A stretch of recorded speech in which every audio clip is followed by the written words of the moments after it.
E o assunto, como todo mundo sabe, é tubulinopatias. Eu preferi mudar a abordagem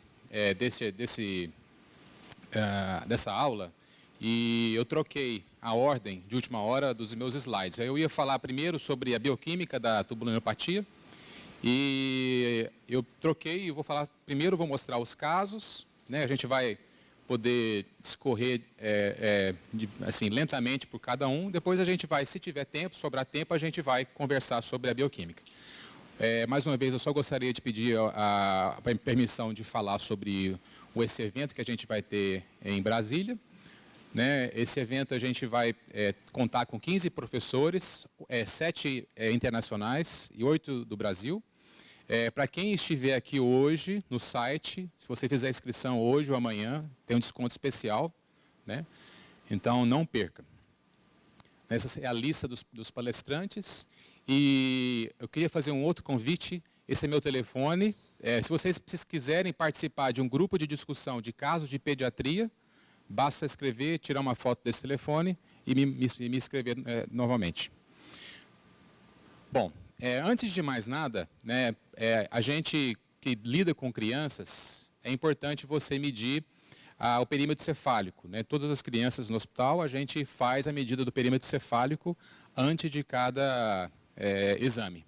Né? E a gente correlaciona a medida do perímetro cefálico com as tabelas, né? A gente coloca nas tabelas. E outra coisa importante na imagem da criança é saber o que é normal para a idade, o que é anormal para a idade. Bom, rapidamente eu vou falar sobre algumas estruturas normais. Todo mundo sabe que o rosto do corpo caloso, né, a estrutura do corpo caloso, a gente tem que saber quais são os parâmetros de normalidade, né, o tronco do corpo caloso, o istmo do corpo caloso, o esplênio do corpo caloso. A gente precisa saber as relações entre os componentes do tronco cerebral, né, onde fica o mesencéfalo, o tronco cerebral e o bulbo. Né, a gente tem que saber também como é um verme normal, né, como é que é um verme cerebelar normal. Essa é uma relação que é importante, é interessante saber que existe uma relação de 1 para 2 para 1, né, e essa relação ela pode ser um pouquinho desigual, mas em geral, uma regra geral é de 1 para 2 para 1. Isso é importante para a gente vai analisar os casos, é importante lembrar disso. Outra estrutura que é importante a gente saber a normalidade é as divisões, as fissuras dos hemisférios cerebelares. Perceba que no plano sagital, o verme cerebelar ele tem uma forma de um trevo de 3 folhas, né? Então, a gente tem a fissura primária dividindo a primeira folha, a fissura pré-piramidal dividindo a segunda da terceira folha. Então, em geral, você tem que ver um trevo de 3 folhas. Outro ponto importante é o ponto fastigial, né, que é essa pequena curva que você observa nas imagens sagitais, né, esse ponto fastigial. Outra relação importante é quando você mede o comprimento vermiano. Esse comprimento vermiano, ele em geral, ele é igual à medida que você faz desde desde o colículo inferior até o óbex. Geralmente essa relação é de 1 para 1.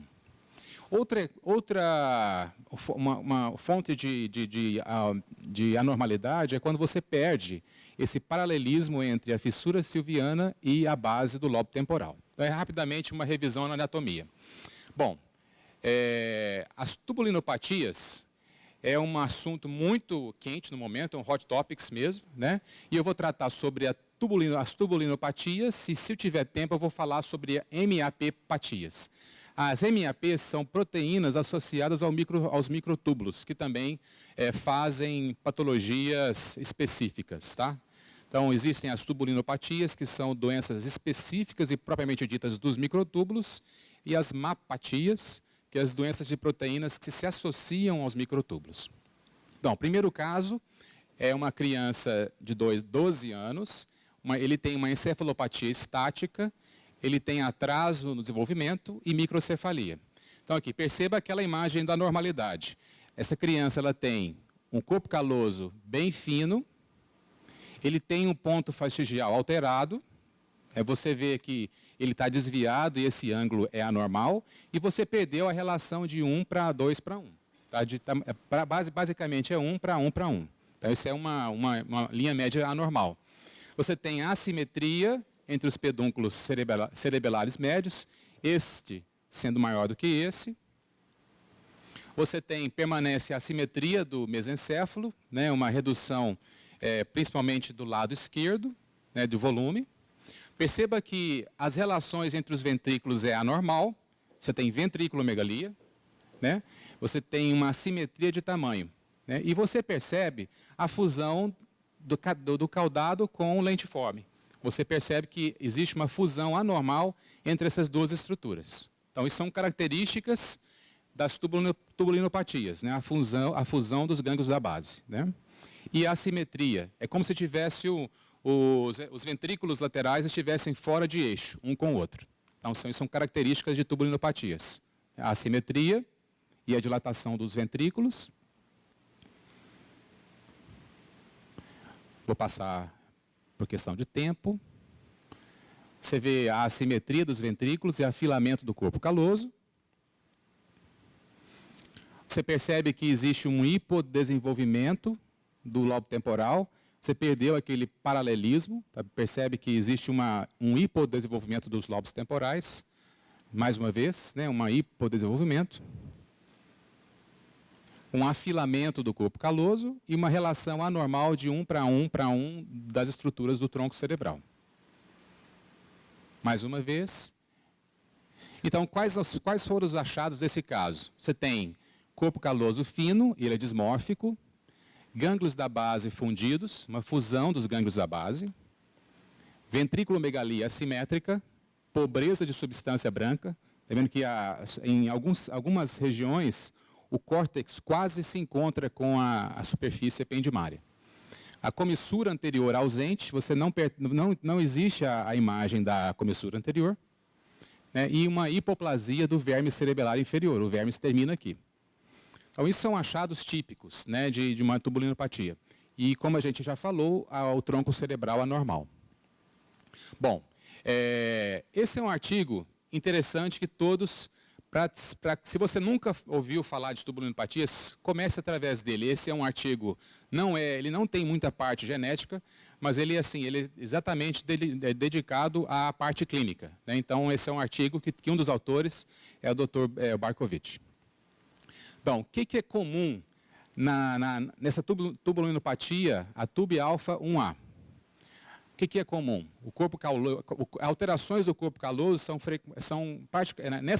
nesse estudo de casos que eles fizeram, o corpo caloso anormal, ele está presente, né, ele foi encontrado em todos os casos dessa mutação. O corpo caloso fino, ele pode ser fino na grande maioria das vezes. Você pode encontrar alteração na formação do córtex em 60% dos casos, agiria e paquigeria em 60% dos casos. Perceba que a anomalia do verme cerebelar em torno de praticamente todos os pacientes tiveram essa alteração. Hipoplasia de um dos hemisférios cerebelares. O tronco cerebral é pequeno, né, ele perdeu a relação de 1 para 2 para 1. Em alguns casos, você tem hiperplasia, espessamento da placa quadrigeminal, do tecto mesencefálico. E ventriculomegalia você vai encontrar em todos os casos, né, dilatação dos ventrículos por perda de substância branca. Então, você vai encontrar ventriculomegalia em todos. O que vai variar é o grau de severidade da ventriculomegalia. E, importante, é microcefalia. Porque o cérebro dessas crianças não é desenvolvido de uma forma adequada. Caso número 2. Imagem no plano sagital na linha média. Você não encontra o corpo caloso. Perceba a ausência do corpo caloso. Você percebe a relação anormal entre face e crânio. Perceba o ponto fastigial deslocado posteriormente e anormal. Existe um espessamento, uma alteração na placa quadrigeminal, no tecto mesencefálico.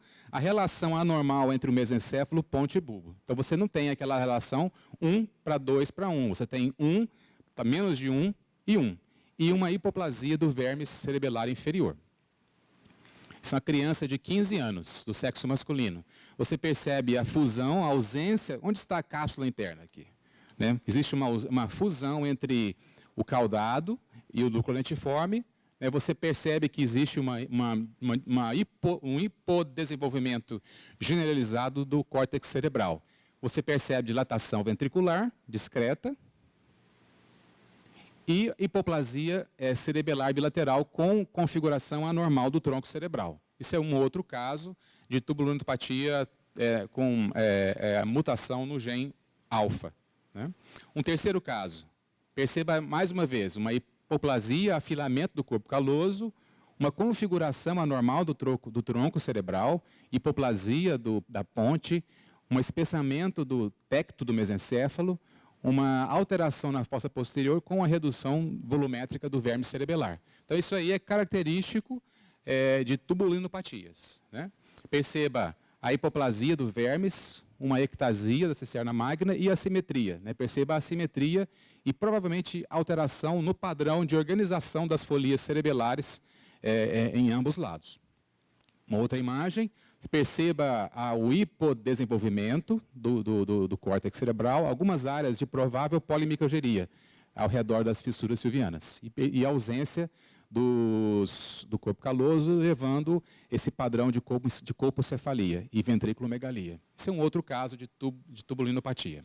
Um quarto caso, também um caso de tubulinopatia, essa mutação é do gene TUB-beta, né, uma tubulinopatia beta, né, mas é bem semelhante, alteração no corpo caloso, redução volumétrica de todo o crânio, a relação anormal do tronco cerebral, perceba a falta daquela relação de 1 para 2 para 1, hipoplasia vermiana e diminuição do volume dos hemisférios cerebelares. Isso é típico de tubulinopatia. Perceba também o padrão rudimentar da organização do córtex cerebral, a pobreza de sulcos, né? O padrão de lisencefalia, né? O cérebro com contornos lisos. Novamente a ventriculomegalia e perceba a fusão da cabeça do núcleo caudado com o restante dos gânglios da base. A ausência da cápsula interna. Então, isso é típico de tubulinopatia. Então, mais uma vez, o que você vai encontrar, o que eles encontraram? O que esses autores encontraram em relação à mutação no gene que codifica beta. Então, o corpo caloso ele vai estar ausente ou dismórfico em todos os pacientes. O corpo caloso ele pode ser fino na maioria dos casos. Hipoplasia do verme cerebelar ele é muito comum em 100% dos casos. Tronco cerebral alterado, né, perdeu a relação de 1 para 2 para 1 e ele é pequeno.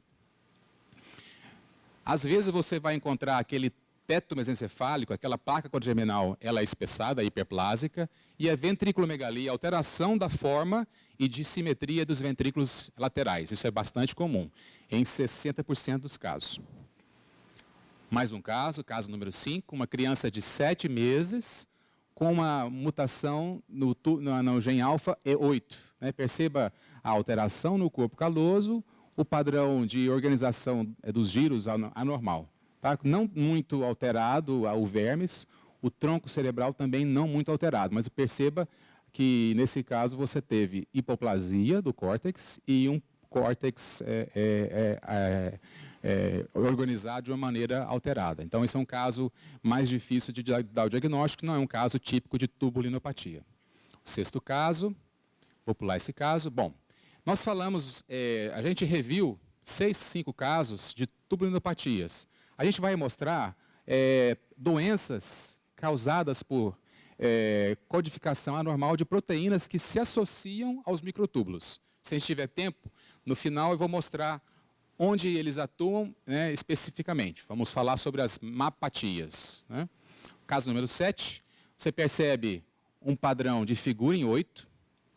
Né? Você tem uma criança que nasceu a termo, microcefálica, né, com um mês de idade, hipotônica, com convulsões. Você vê a figura em 8, você percebe 3 camadas, né, corticais, bem nítidas, uma camada hipodensa, uma camada hiperdensa e uma outra hipodensa. Então, esse córtex ele é rudimentar, você não percebe as circunvoluções normais do córtex, um alargamento das fissuras silvianas. Isso é padrão de lisencefalia. Né? Outra imagem do plano sagital mostrando o hipodesenvolvimento do corpo caloso. Mais uma vez, uma imagem ponderada em T1 no plano axial, a figura em 8. Né, as fissuras silvianas alargadas e pouco desenvolvidas. Né, então, isso é um padrão de lisencefalia. No plano axial, você percebe a pobreza de sulcos, a figura em 8, e a organização das camadas corticais anormais. Né? Você tem aqui, no caso, ao invés de 6 camadas no córtex, você tem 4 camadas. Né? Você percebe as 4 camadas. Uma camada externa, uma camada mais interna, uma profunda e uma outra mais profunda. São 4 camadas. Então, o córtex é mal organizado. Né? Mais uma. Então, nesse caso, isso é uma lisencefalia por mutação no gene LIS1. Então, isso não é uma tubulopatia. Isso é uma doença genética causada por uma proteína a que se associa, que está associada à função dos microtúbulos. Né? Um caso número 8. Daniel, eu não tenho controle de tempo. Estou por cima da hora? Tá, né?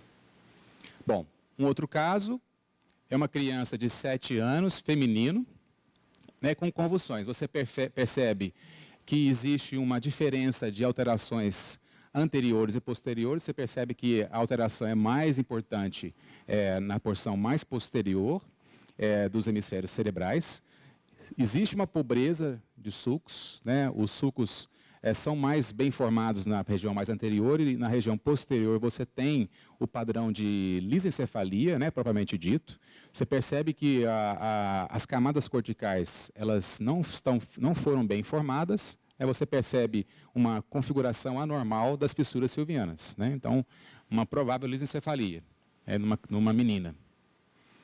Né? Você tem o gradiente póstero anterior. Então, nessa doença, as alterações são mais importantes na região posterior e um córtex mais bem formado na região anterior. E, novamente, você tem aquela figura do 8, né, com alargamento das fissuras silvianas.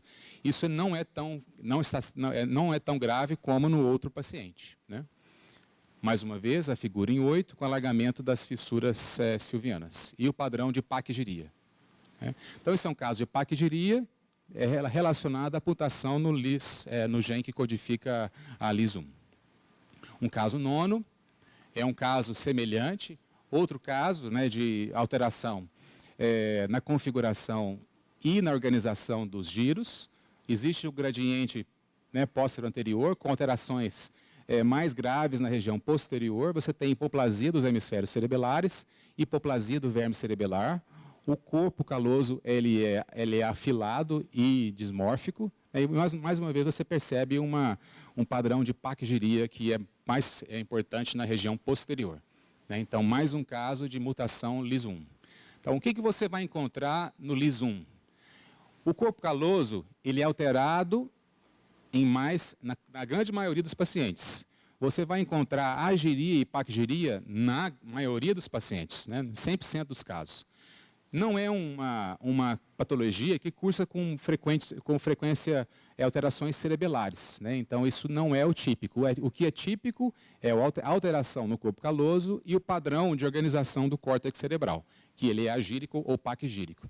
O tronco cerebral é pequeno, não existe hiperplasia do teto mesencefálico e ventriculomegalia, aqui está errado. Né? A ventriculomegalia ela é aumentada. Né? Isso é um erro no meu slide. O 10º caso é um caso diferente. É um jovem de 25 anos, uma menina, né, de 25 anos, com retardo mental e convulsões.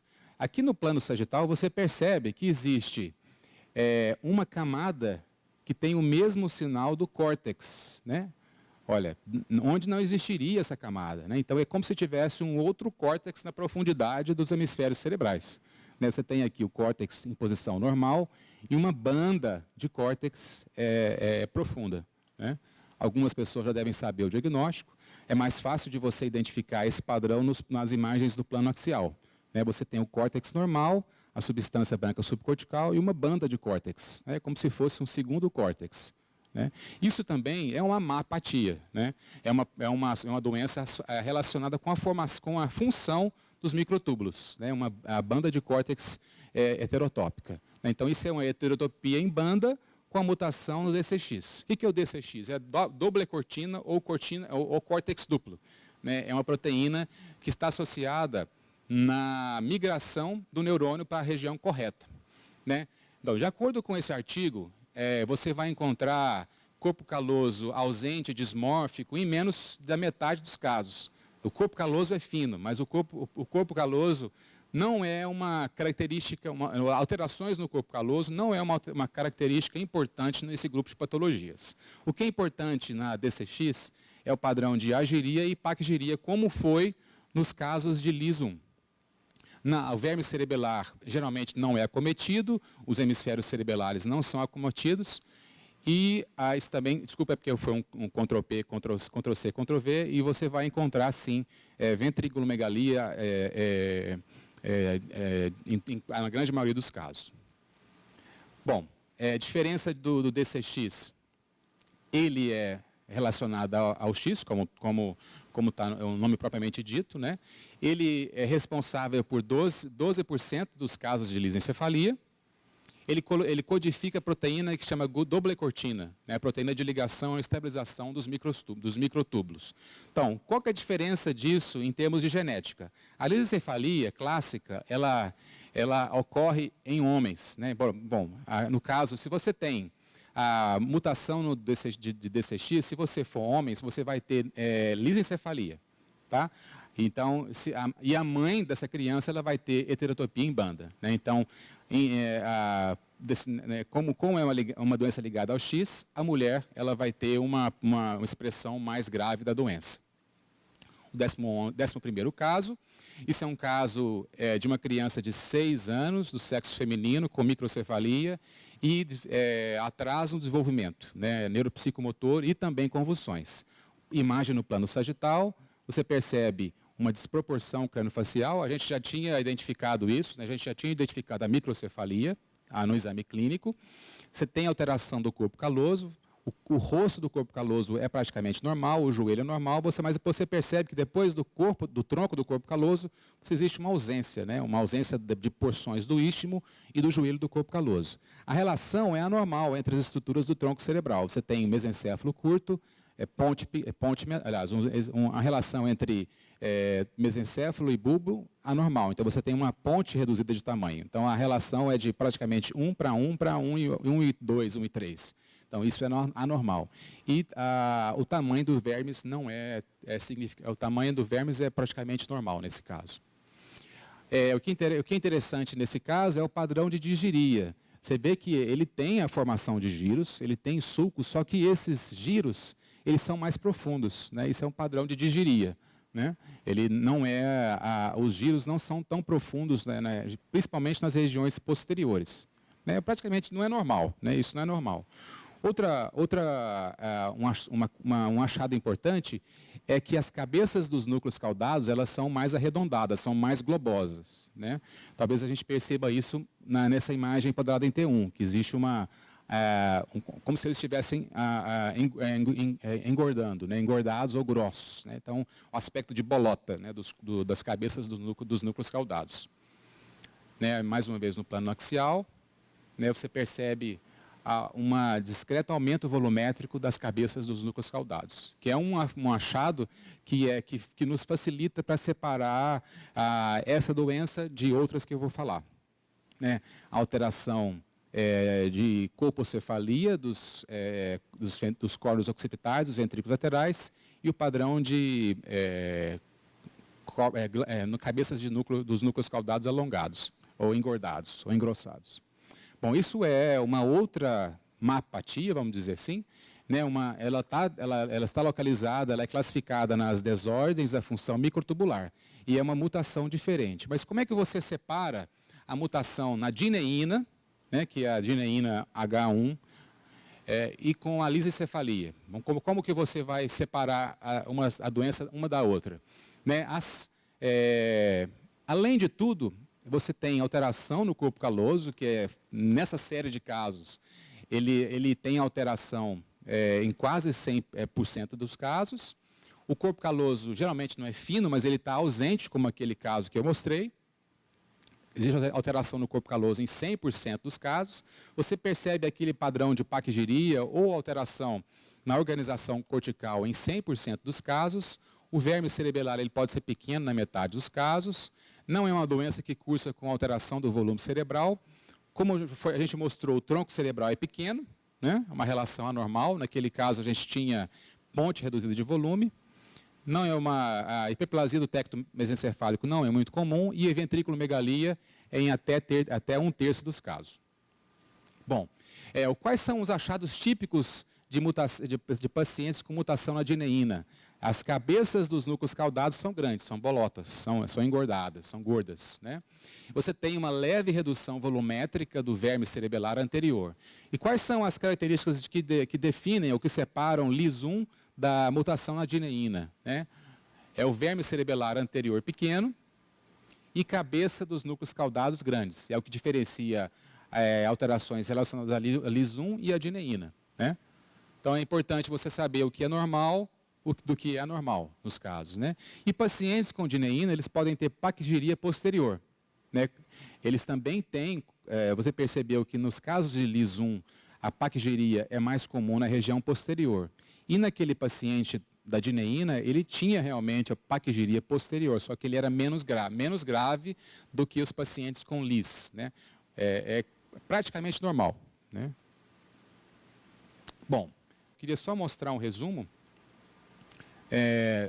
Quando é que você vai suspeitar, para fechar essa apresentação, quando é que você suspeita de tubulinopatias? Alterações do corpo caloso, né, que pode estar ausente ou dismórfico. O corpo caloso fino, ele está presente, mas ele é fino. O córtex cerebral é anormal, ele é digírico. Você tem acompanhado de agiria e paquigeria. Perceba o verme cerebelar, né? Note que ele é hipoplásico. Existe assimetria de dimensões entre os hemisférios cerebrais, né? Redução das dimensões do tronco cerebral e uma coisa que é muito importante, uma alteração importante, que é a alteração nas dimensões ventriculares. E uma coisa importante, que às vezes você não consegue identificar isso na imagem, é a microcefalia. E às vezes você não recebe esse dado, né, no seu pedido, por isso é importante treinar o seu enfermeiro, né, o seu técnico de enfermagem, para medir o perímetro cefálico, se você quiser chegar em diagnósticos mais precisos. Então é isso.